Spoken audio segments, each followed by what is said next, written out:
আলাইকুম। আপনারা ভালো আছেন? আমিও ভালো আছি। আজকে আসছি কিছু লাউ শাক হারভেস্ট করার জন্য। এই যে লাউ শাক হারভেস্ট করছি, আবার কিছু সিমও হারভেস্ট করব। আর আমার গাছের পরিস্থিতি একটু দেখেন।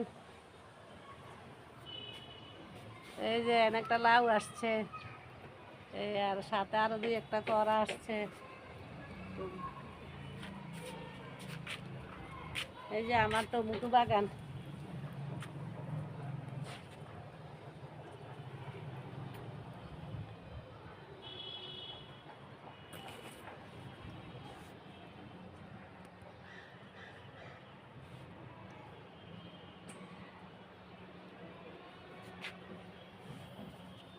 ওইদিকে আবার আমার আগের বেগুন গাছটায় আবার নতুন করে আল্লাহ রহমতের বেগুন আসতেছে অনেকগুলি, অনেক ফুল আসছে, বেগুনও ধরছে, কয়েকটা ধরে গেছে, এসে গেছে। তো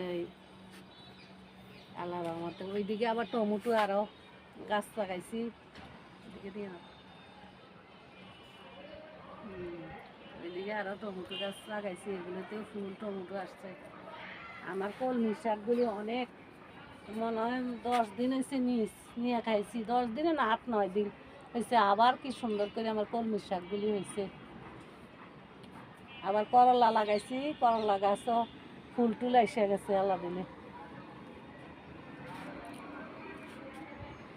এরপরে আখগুলি লাগাইছিলাম আজ থেকে আরও 4 মাস আগে, আল্লাহ দিলে আখগুলিও হইতেছে।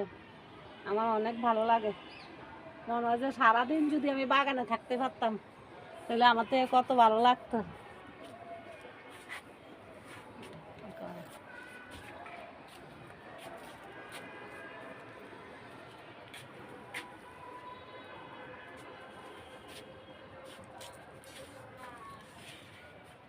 নতুন করে আবার বরবটির চারা লাগাইছি, বীজ লাগাইছি, উঠছে 2-1টা করে উঠছে।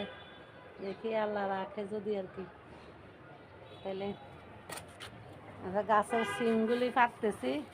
বিসমিল্লাহির রহমানির রহিম। সিমগুলি বাতি হয়ে গেছে অনেক, বেশি বাতি হলে ভালো লাগতো না খাইতে। কিন্তু দুঃখের বিষয়, আমার মেয়েটা তো আসবো রমজানে, মেয়েটার ভাগ্য জানি সিম থাকিনি, এই টেনশনে আছি আমি।